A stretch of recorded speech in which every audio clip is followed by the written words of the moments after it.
David Rodriguez never imagined he would become a billionaire. 25 years ago, he was just a college dropout working from his garage, trying to build a simple app that would help small businesses manage their inventory. His mother thought he was crazy for leaving school. His friends said he was wasting his time, but David had something special. He could see problems that others missed.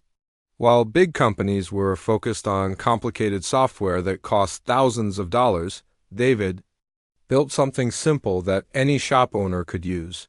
His first customer was the corner bakery down the street. The owner, Mrs. Kim, paid him $50 to help track her flour and sugar supplies. That $50 changed everything. Word spread from one small business to another. The bakery owner told the flour shop owner. The flour shop owner told the hardware store owner. Within 6 months, David had 300 customers. Within 2 years, he had 3,000. By year 5, his company, TechFlow Solutions, was helping over 50,000 small businesses across the country. David never forgot where he came from. Even as his company grew bigger, he kept his prices low. He hired people from his old neighborhood. He gave jobs to college dropouts like himself. When other tech companies moved to fancy offices in Silicon Valley, David stayed in Chicago, close to his roots. The years flew by. David's simple inventory app became a complete business management system. Small businesses could track their sales, manage their employees, handle their taxes, and even connect with customers, all through TechFlow's platform. The company grew from 5 employees to 50, then to 500, then to 5,000. By 2023, TechFlow Solutions was worth over $2 billion. David owned 60% of the company, making him one of the richest people in Chicago. But he still drove his old Honda Civic. He still lived in the same neighborhood where he grew up. He still ate lunch with his employees in the company cafeteria. David's success attracted attention from all over the world. Investment firms called him daily. Competitors tried to poach his best employees. Tech magazines wanted to feature him on their covers, but David wasn't interested in fame or fancy parties. He cared about his customers and his employees. Then, in September 2024, everything changed. The call came on a Tuesday morning. David was in his office, reviewing customer feedback reports, when his assistant knocked on the door. "Mr. Rodriguez, there's a call for you. It's from Titan Industries." David's blood ran cold. Everyone in the tech world knew about Titan Industries. They were the giants who bought smaller companies and turned them into profit machines. Their CEO, Jonathan Mitchell, was famous for his aggressive deals and ruthless business tactics. "Tell them I'm busy," David said, but Mitchell didn't give up easily. He called again the next day, and the day after that. Finally, David agreed to meet with him, just to get him to stop calling. Mitchell flew to Chicago on his private jet. He was a tall, imposing man in his 50s, with silver hair and expensive suits. He walked into David's modest office and looked around with barely hidden disdain. "You could have so much more," Mitchell said, settling into the chair across from David's desk. "This little operation of yours is impressive, but imagine what we could do together." David listened as Mitchell painted a picture of expansion beyond David's wildest dreams. Titan Industries had connections with major corporations worldwide.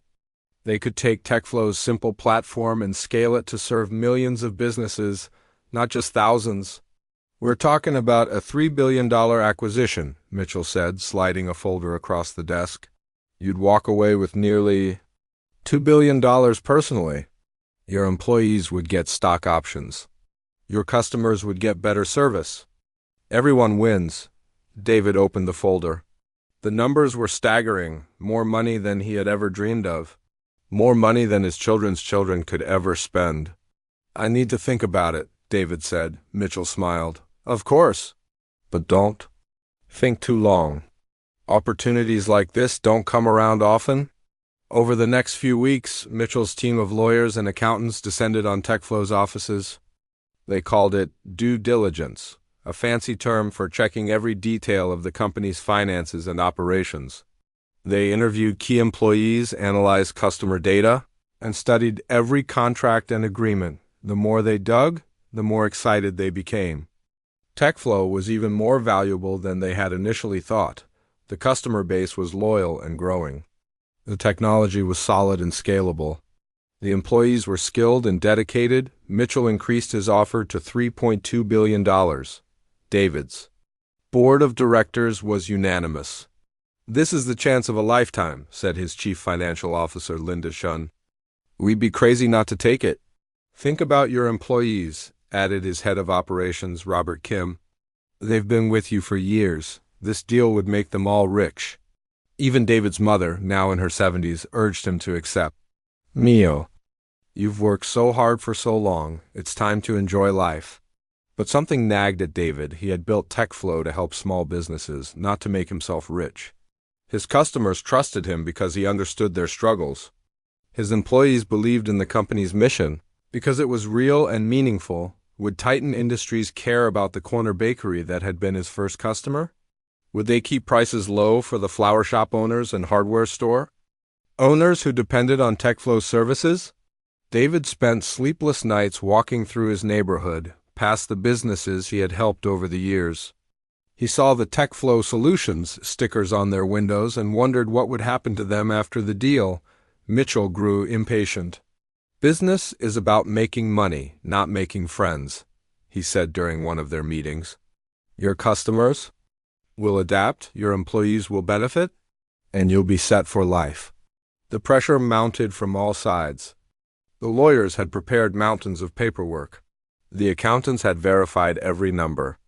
The board members had approved the deal unanimously. Even the employees were excited about the potential windfalls. David scheduled the signing for a Thursday morning in November. He would meet with Mitchell and his team in TechFlow's main conference room. The contracts would be signed, the money would be transferred, and David Rodriguez would officially become a former billionaire CEO the night before the signing. David sat in his office until nearly midnight, reading through the contract one final time. The legal language was complex, but the basic terms were clear. Titan Industries would acquire TechFlow Solutions for $3.2 billion. David would receive $1.92 billion for his shares. Key employees would receive stock options worth millions. Everything seemed perfect. Too perfect. As David locked up his office and headed home, he couldn't shake the feeling that he was about to make the biggest mistake of his life. But with everyone around him celebrating the deal, he felt like he had no choice but to move forward. Tomorrow would change everything. The question was, would it change things for the better? Carlos Mendoza pushed his cleaning cart through the halls of TechFlow Solutions every night at exactly 8 p.m. for 7 years. He had followed the same routine: empty the trash cans, vacuum the carpets, wipe down the desks, and clean the conference rooms. To most people in the building, Carlos was invisible. Just another janitor doing his job, but Carlos saw everything. At 52 years old, Carlos had lived a very different life before he started cleaning offices. Back in Mexico, he had been an accountant for a medium-sized manufacturing company. He understood numbers, profit margins, and business deals. He could read financial statements and spot problems that others missed. When Carlos moved to Chicago 15 years ago, his accounting degree didn't mean much. Nobody wanted to hire an immigrant with accented English, even though his math skills were perfect. So Carlos took the first job he could find, cleaning offices at night. It paid the bills and let him send money back to his family in Mexico. Over the years, Carlos had worked for many companies. He cleaned offices for law firms, banks, and tech startups. He had seen businesses rise and fall. He had watched companies get bought and sold. And he had learned to recognize the signs when things were about to go wrong. TechFlow Solutions was different from the other companies Carlos had worked for. When he first started there, the company only had about 200 employees. David Rodriguez, the CEO, actually knew Carlos's name. He would say, "Good evening, Carlos," when he worked late and saw him cleaning. Carlos liked working at TechFlow. The employees were friendly. They said please and thank you. They didn't treat him like he was stupid just because he cleaned their offices. Most importantly, Carlos could see that the company really cared about helping people. Every night, Carlos would empty the trash cans and find papers thrown away by mistake. Financial reports, customer emails, meeting notes, all mixed in with coffee cups and sandwich wrappers. Carlos couldn't help but read them. His accountant brain was always working. Even when he was just trying to clean through these discarded papers, Carlos learned about TechFlow's customers. Small restaurant owners who used the software to track their inventory. Family-owned shops that depended on TechFlow to manage their sales. Immigrant business owners like himself who found success with David's simple, affordable platform. Carlos felt proud to work for a company that helped people like him build better lives. Then, in September, everything changed. Carlos first noticed the expensive suits in the conference rooms. Men and women with leather briefcases and cold eyes who spoke in whispers. They stayed late into the night, long after the regular employees had gone home. Carlos would clean around them, invisible as always, while they spread papers across the tables and made phone calls. From the documents he glimpsed while emptying trash cans, Carlos learned that these people worked for something called Titan Industries. They were studying TechFlow's business, looking at every detail of how the company operated. At first, Carlos thought this was normal. Big companies always had consultants and advisors.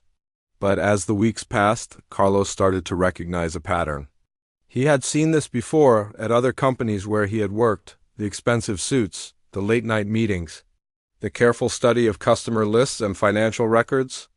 These were the warning signs of an acquisition. Carlos knew about acquisitions because he had lived through them. 3 years ago, he had cleaned offices for a small accounting firm called Precision Financial. The owner, Mr. Thompson, was a good man who helped local businesses with their taxes and bookkeeping. His employees were like family to him. Then Global Tax Corporation made an offer to buy Precision Financial. Mr. Thompson was excited. He thought the deal would help his company grow and give his employees better opportunities. Carlos watched the whole process unfold. The expensive suits from Global Tax came in and studied everything. They made promises about growth and expansion. They talked about synergies and market opportunities. Mr. Thompson signed the papers with tears of joy in his eyes. 6 months later, Precision Financial was gone. Global Tax had fired half the employees and moved the rest to a call center across town. They raised prices for customers and eliminated the personal service that made Mr. Thompson's firm special. The small businesses that had depended on Precision Financial were forced to find new accountants or do their own taxes. Mr. Thompson called Carlos a few months after the deal closed. He was working at a gas station trying to pay his bills. "I should have known," he said sadly. "I should have seen what they were really after." Carlos had seen the same thing happen at other companies. A successful business gets bought by a bigger corporation. The big corporation promises to make things better, but within a year the original company is destroyed, its employees are fired, and its customers are forgotten. Now Carlos was watching the same pattern at TechFlow Solutions. Every night, Carlos would clean the conference rooms where the Titan Industries people met. He would empty their trash cans and find more clues about their real plans. Internal memos talked about cost reduction opportunities and redundancy elimination. In plain English, this meant firing people and cutting services. One night, Carlos found a document that made his blood run cold. It was a presentation titled TechFlow Integration Strategy. The document outlined Titan's plan to acquire TechFlow and then systematically dismantle it according to the presentation. Titan would first raise TechFlow's prices by 300%. Small businesses that couldn't afford the new prices would be eliminated as customers. The remaining customers would be forced to use Titan's more expensive, more complicated software. Next, Titan would fire 80% of TechFlow's employees. The customer service team would be replaced by an automated phone system. The software development team would be moved to India. The Chicago office would be closed. Finally, Titan would sell TechFlow's customer database to marketing companies and use the technology to build competing products. Within 2 years, everything that made TechFlow special would be gone. Carlos thought about David Rodriguez, who had always treated him with respect. He thought about the employees who said good morning to him every day. He thought about the small business owners who depended on TechFlow's affordable software. But what could Carlos do? He was just a janitor. Who would listen to him? Carlos started staying late after his shift ended, using the office computers to research Titan Industries. What he found confirmed his worst fears. Titan had acquired dozens of smaller companies over the past decade. In every case, the pattern was the same. Big promises, quick acquisition, systematic destruction. Carlos found news articles about the companies Titan had destroyed, restaurant chains that had been broken up and sold for parts, software companies that had been gutted and abandoned, manufacturing firms that had been moved overseas, leaving thousands of workers unemployed. One article particularly struck Carlos. It was about a company called Family First Insurance, which had provided affordable health insurance to small businesses. The owner, Patricia Williams, had built the company over 20 years, focusing on helping small business owners provide health care for their employees. Titan Industries acquired Family First Insurance for $500 million. Patricia Williams retired with her fortune, thinking she had secured her legacy. 6 months later, Titan had eliminated most of the affordable insurance options and fired 75% of the staff. Small businesses that had depended on Family First Insurance were forced to find more expensive alternatives or stop providing health insurance to their employees altogether. In the article, Patricia Williams expressed her regret. "I thought I was helping my customers by selling to a bigger company," she said. "Instead, I destroyed everything I had spent my life building." Carlos printed out the article and dozens of others like it. He made copies of the documents he had found in the trash. He created a folder full of evidence showing Titan's true nature, but Carlos still didn't know what to do with this information. David Rodriguez was a billionaire CEO. Carlos was a night shift janitor. They lived in different worlds. As the weeks passed, Carlos watched David grow more stressed. The CEO was working later and later, often staying in his office until Carlos arrived for his shift. Sometimes Carlos would find David staring out his window, looking troubled and uncertain. Carlos wanted to help, but he didn't know how. Every night he would clean David's office and see the contract papers on his desk. Every night he would empty the trash and find more evidence of Titan's destructive plans. The signing was scheduled for Thursday morning. Carlos knew that once David signed those papers, it would be too late. TechFlow Solutions would be doomed, just like all the other companies that Titan had acquired and destroyed. On Wednesday night, Carlos made a decision that would change both their lives forever. He couldn't stay silent anymore. He had to find a way to warn David Rodriguez. Even if it meant risking his job, sometimes the most important voice in the room is the one that others don't expect to hear. Thursday morning arrived with a crisp November chill in Chicago. David Rodriguez hadn't slept well. He had tossed and turned all night, his mind racing with doubts about the biggest decision of his life. At 5 a.m., he gave up trying to sleep and went for a long walk through his neighborhood. The streets were quiet, with only a few early commuters heading to work. David passed the corner bakery where Mrs. Kim was already preparing fresh bread for the day. She waved at him through the window, the same warm smile she had given him 25 years ago when she became his first customer. Today changes everything. David whispered to himself as he walked back home. By 7 a.m., David was in his office, reviewing the contract one final time. The numbers were staggering. $3.2 billion. Enough money to solve every problem in his life and the lives of everyone he cared about. His employees would become millionaires. His customers would get better technology. He would finally be able to retire and spend time with his family. So why did he feel sick to his stomach? At 8 a.m., the Titan Industries team arrived at TechFlow's headquarters. Jonathan Mitchell stepped out of a black limousine, followed by 6 lawyers and accountants carrying expensive briefcases. They moved through the lobby like a military operation. Efficient and cold, David's assistant Betty greeted them nervously. "Mr. Rodriguez is waiting for you in the main conference room," she said, her voice shaking slightly. The conference room had been transformed for the occasion. A long mahogany table dominated the center, surrounded by leather chairs. Stacks of legal documents covered one end of the table. At the other end sat a single contract, open to the signature page. With a gold fountain pen placed precisely beside it, Mitchell entered the room with his usual commanding presence. His silver hair was perfectly styled. His suit probably cost more than most people made in a month. He shook David's hand with a grip that felt like a business deal itself, firm, calculated, and slightly uncomfortable. "David, my friend," Mitchell said, though his smile never reached his eyes. "This is the day we've all been waiting for. The day TechFlow Solutions joins the big leagues." David nodded, but his mouth felt dry.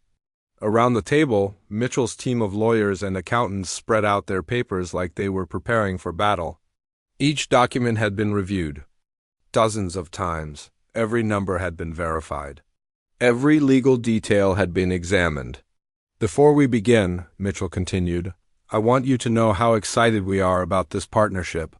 TechFlow is exactly the kind of innovative company that Titan Industries was built to support." Partnership. The word stuck in David's mind. This wasn't a partnership. This was a complete acquisition. After today, TechFlow would belong to Titan Industries, and David would have no control over what happened to his company. At 8:30 a.m., David's board of directors arrived. Linda Chen, his chief financial officer, looked excited and nervous. Robert Kim, his head of operations, kept checking his phone and whispering to the other board members. They had all urged David to take this deal, and today they would finally see their patience rewarded. "Gentlemen, ladies," Mitchell announced, "shall we make some history?" David approached the table slowly. The contract looked so simple, just a few pages of legal language that would change everything. He picked up the gold fountain pen, feeling its weight in his hand. "David," Mitchell said, leaning forward, "this is it. The culmination of everything you've built. 25 years of hard work, and now you get to secure your legacy while ensuring TechFlow's future growth."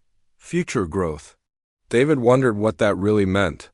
Would Mitchell really help TechFlow grow, or would he strip it apart like he had done to so many other companies, ready to make history? Mitchell asked again, his voice carrying a hint of impatience.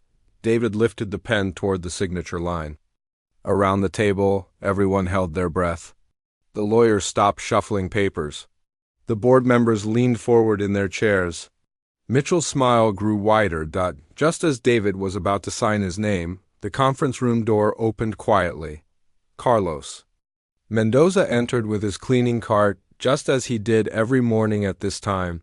He wore his usual uniform, a simple blue shirt with TechFlow Maintenance embroidered on the pocket, dark pants, and comfortable shoes.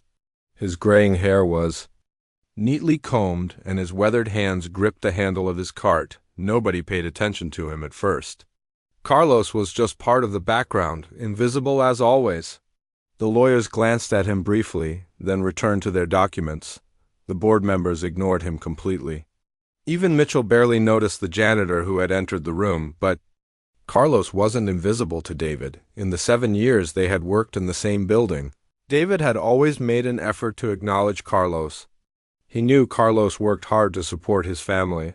He knew Carlos sent money back to Mexico every month. He knew Carlos was a good man who deserved respect. As David held the pen above the signature line, Carlos moved closer to the table, his cleaning cart squeaked slightly as he pushed it across the polished floor. The sound seemed unnaturally loud in the tense silence of the room. Carlos stopped directly behind David's chair. For a moment, nobody spoke. David could feel Carlos's presence, but he was focused on the contract in front of him. Then Carlos spoke, his voice clear and strong despite his accent. "Don't sign this contract." The words cut through the room like a knife. David's hand froze in midair, the pen hovering inches above the signature line. Every person in the room turned to stare at the janitor who had just interrupted the biggest business deal in TechFlow's history. Mitchell's face turned red with anger. "Excuse me, who are you?" But David was staring at Carlos, seeing something in the older man's eyes that he had never noticed before. It wasn't just intelligence, it was Urgency, fear, and something else that David recognized because he felt it too, concern for what was about to happen. "Carlos," David said quietly, setting down the pen. "What did you say?" "I said, don't sign this contract, Mr. Rodriguez," Carlos repeated, his voice steady despite the tension in the room. "Please, you don't know what you're about to do?" Mitchell slammed his hand on the table. "This is ridiculous. Security should remove this man immediately." But David held up his hand. "Wait." He turned in his chair to face Carlos directly. "Carlos, you work here. You clean these offices.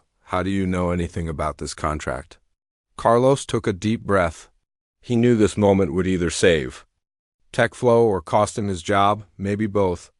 "Mr. Rodriguez," Carlos said, "I know you think I'm just a janitor, but I wasn't always cleaning offices. Back in Mexico, I was an accountant. I understand business deals. I understand what happens when big companies buy smaller ones." The room was completely silent now. Even Mitchell's lawyers had stopped shuffling papers. "I've been watching these people for weeks," Carlos continued, gesturing toward Mitchell's team. "I've seen their documents. I've read their plans. And I've seen what Titan Industries does to companies like yours." Mitchell stood up abruptly. "This is insane. David, you're not seriously going to listen to your janitor about a $3 billion deal." But David was studying Carlos's face. In 7 years, he had never seen Carlos look so serious, so determined, so afraid. "Carlos," David said slowly, "step outside with me." The room erupted. Mitchell's lawyers started talking at once. The board members looked shocked and confused. Mitchell himself looked like he was about to explode. "David, this is completely inappropriate," Mitchell shouted. "We have a signed agreement to complete this transaction today." "The agreement says I have until 5 p.m. to sign," David replied calmly. "Carlos, please, 5 minutes." David stood up and walked toward the door. Carlos followed him, leaving his cleaning cart behind. As they exited the conference room, David could hear Mitchell's angry voice behind them. "This is $1 billion mistake, David. Don't let some janitor destroy your future." In the hallway, David and Carlos stood facing each other. David was worth over $1 billion. Carlos made minimum wage cleaning offices. They came from different worlds, spoke different languages, and had lived completely different lives.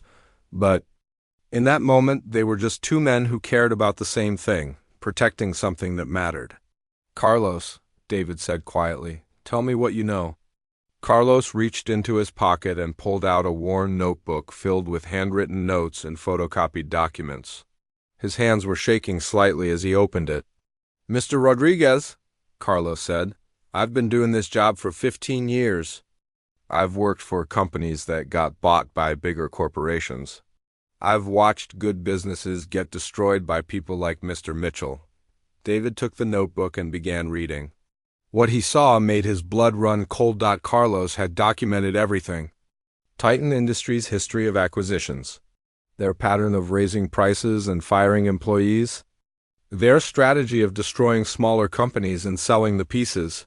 3 years ago," Carlos continued, "I worked for a small accounting firm. The owner was a good man, just like you. Titan Industries bought his company. 6 months later, everyone was fired and the customers were abandoned." David kept reading, page after page of evidence. News articles about destroyed companies. Internal documents that Carlos had found in the trash. Financial records that told the real story of Titan's business model. David stood in the hallway, holding Carlos's notebook with trembling hands. The documents inside painted a horrifying picture of corporate destruction. Company after company destroyed by the same pattern, the same promises, the same lies.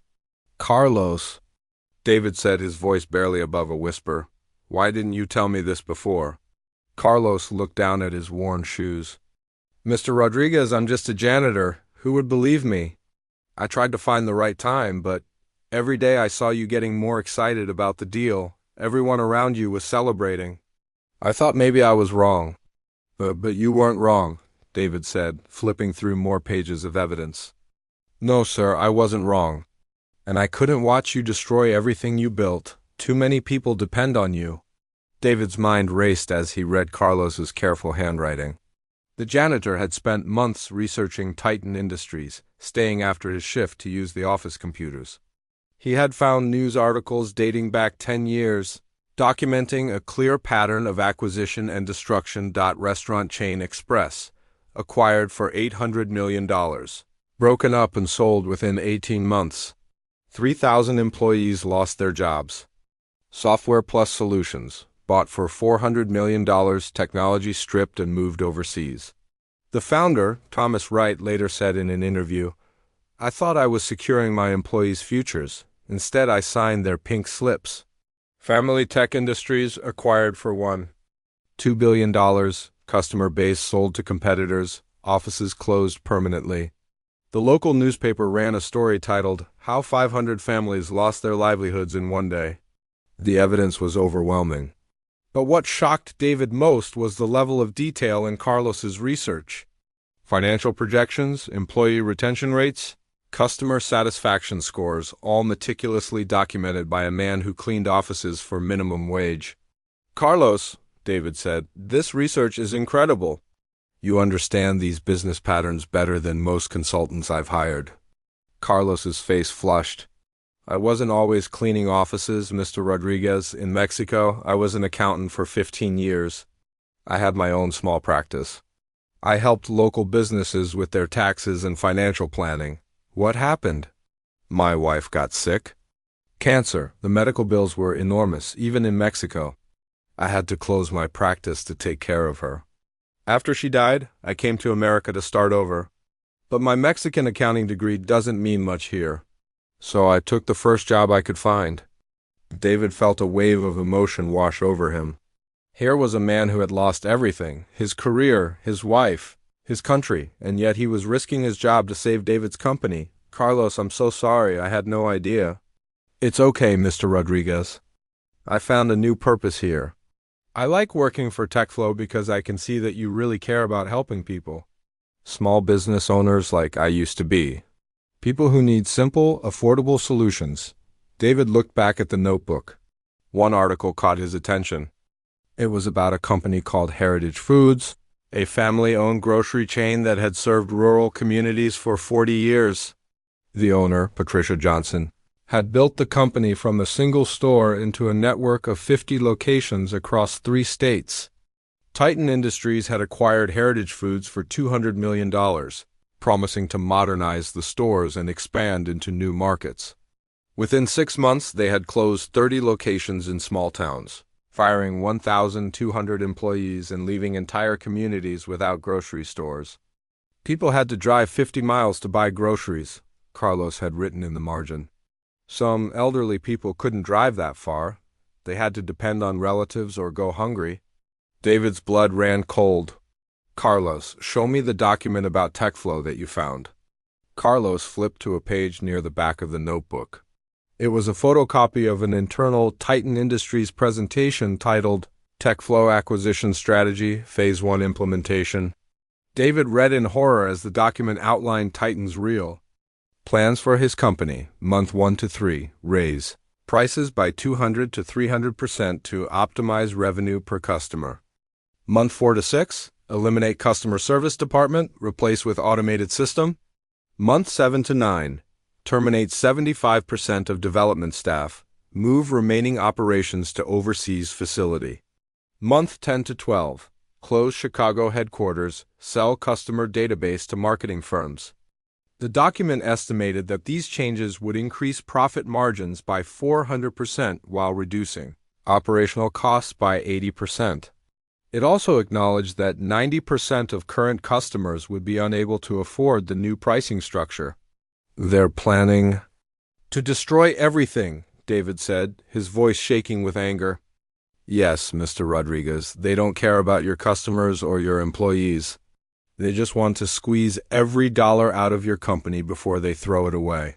David thought about Mrs. Kim at the corner bakery, still using TechFlow software after 25 years.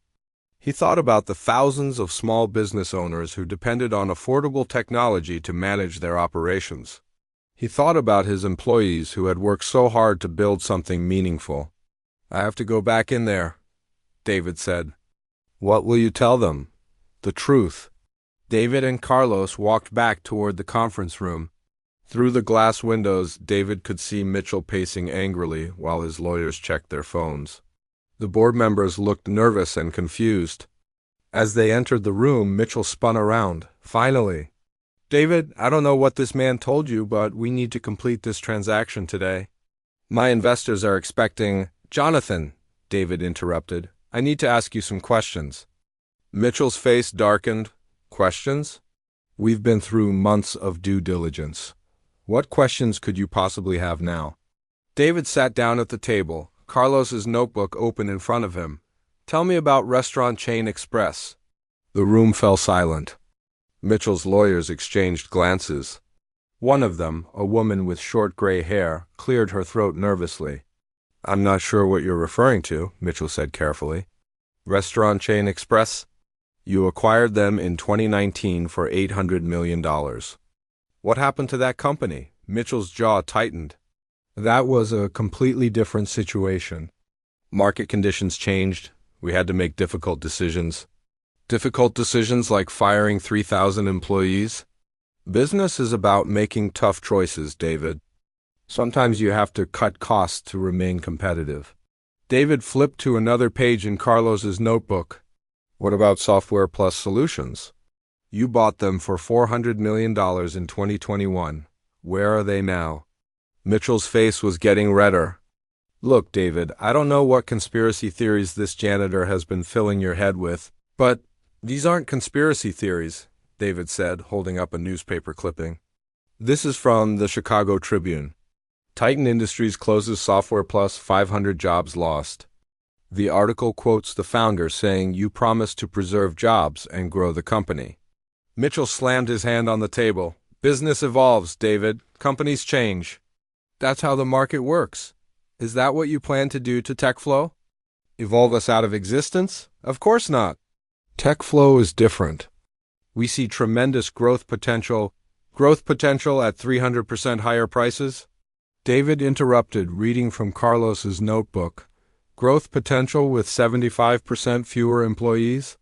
Growth potential with no customer service?" Mitchell's face went pale.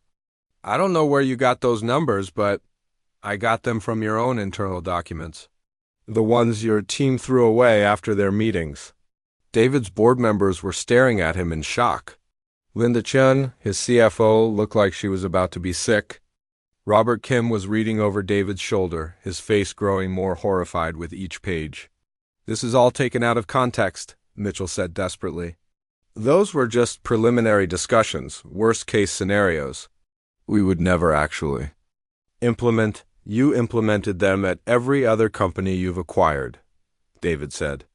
"Every single one. The pattern is identical." Mitchell's lawyers were whispering urgently among themselves. The woman with gray hair kept shaking her head and pointing at her watch. "David," Mitchell said, his voice taking on a pleading tone, "you're making a huge mistake. This is a $3 billion opportunity.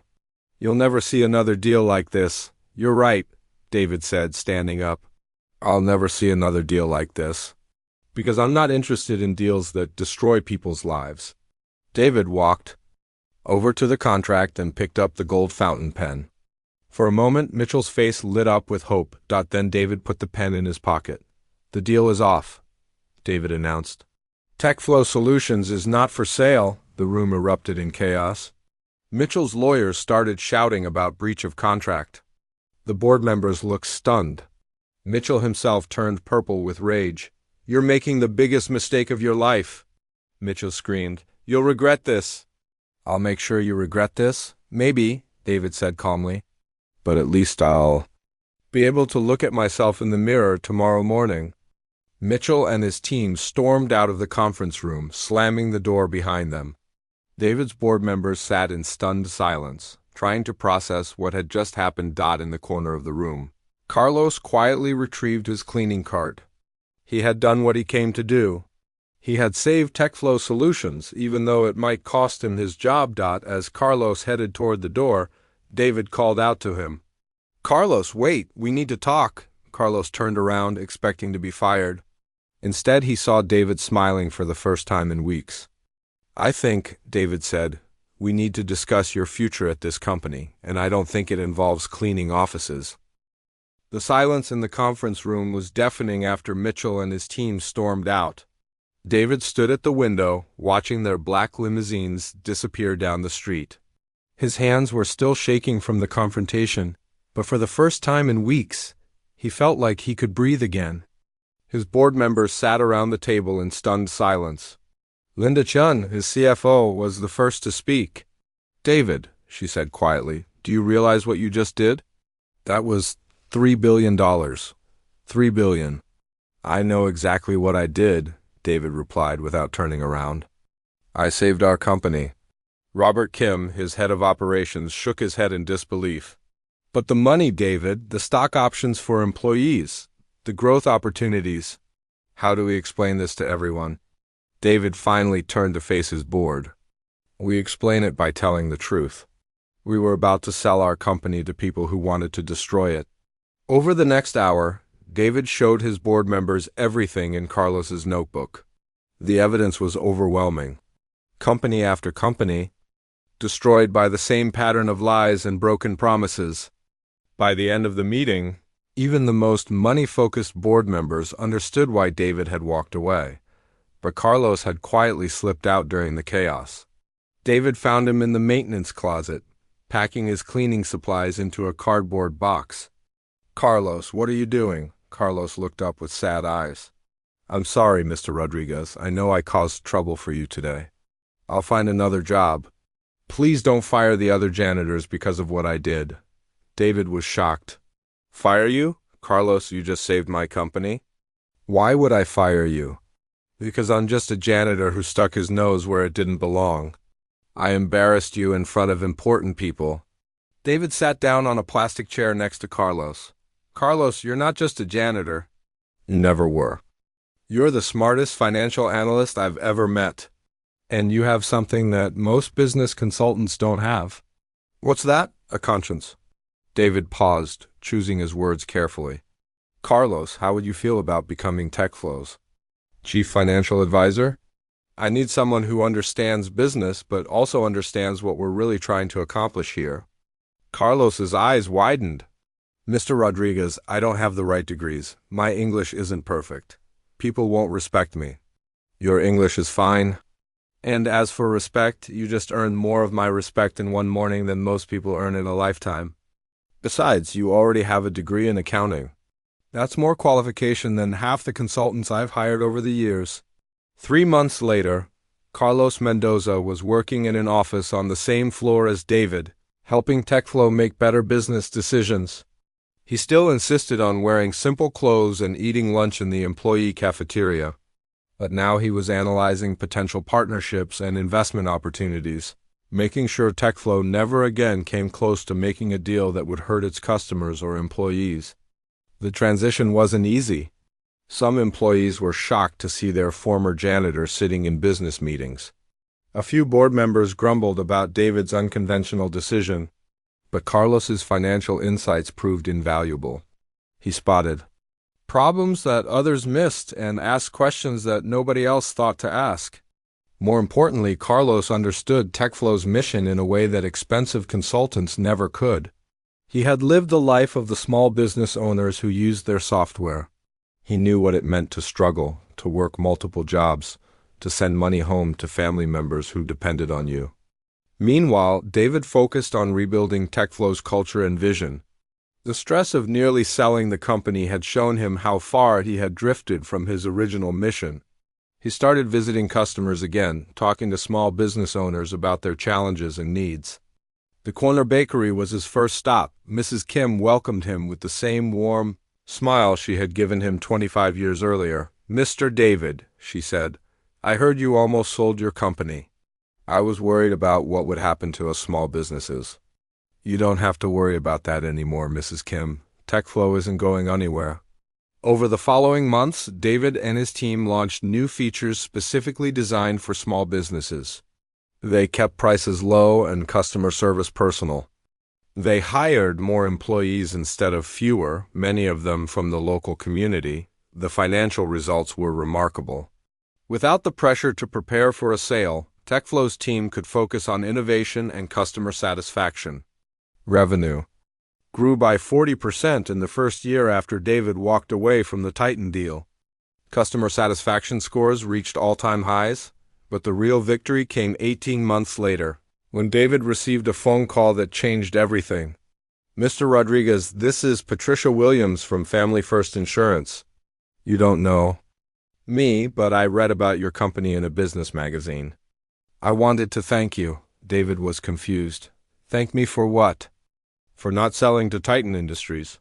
They destroyed my company 3 years ago. I've been watching other businesses make the same mistake I made. When I read that you walked away from their offer, it gave me hope that not all business leaders are willing to sell their souls for money." Patricia's call was followed by dozens of others. Business owners who had been destroyed by Titan, employees who had lost their jobs, customers who had been abandoned. All of them thanking David for proving that some things were more important than money. The story of the janitor who saved a billion-dollar company spread throughout the business world. David was invited to speak at conferences about ethical leadership. Carlos was profiled in financial magazines as an example of hidden talent in unexpected places. But the most meaningful recognition came from their own employees. At TechFlow's annual company meeting, the staff gave David and Carlos a standing ovation that lasted 5 minutes. Many employees had tears in their eyes, knowing how close they had come to losing their jobs. 2 years after walking away from the Titan deal, David received another acquisition offer. This time, it came from Harrison Technology Group, a company known for preserving the culture and mission of the businesses they acquired. The offer was even bigger than Titan's had been -4. $8 billion. But this time, David approached the negotiation differently. He brought Carlos to every meeting. They asked hard questions about employee retention, customer service, and long-term vision. Harrison Technology Group didn't just promise to preserve TechFlow's mission. They proved it by showing their track record with other acquisitions. Companies they had bought continued to thrive, keeping their employees and serving their customers better than ever. "This feels different," Carlos told David as they reviewed Harrison's proposal. "These people actually care about building something, not just making money." David agreed. After 6 months of careful negotiations, TechFlow Solutions was acquired by Harrison Technology Group for $4.8 billion.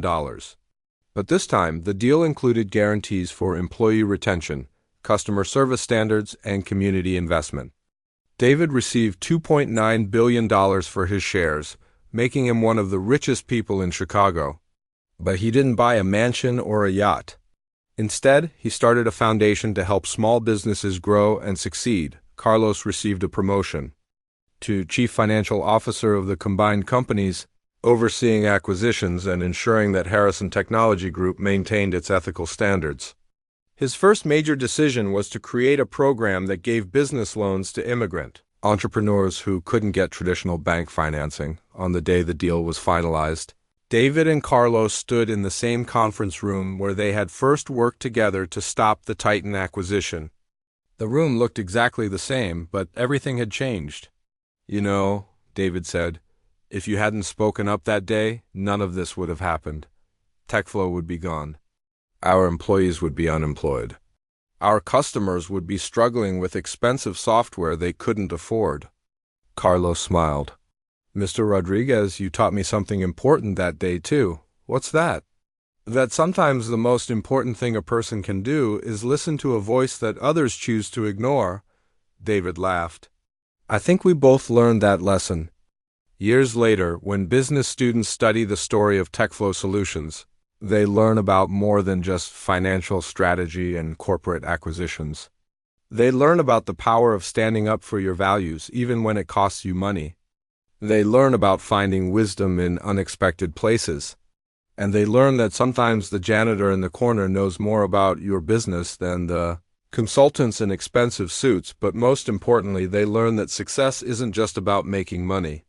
Real success is about building something that makes the world a little bit better and having the courage to protect it when others want to tear it down, the janitor's notebook that saved $1 billion company now sits framed in David's office, a reminder that truth can come from anywhere, and the wise leader is always ready to listen.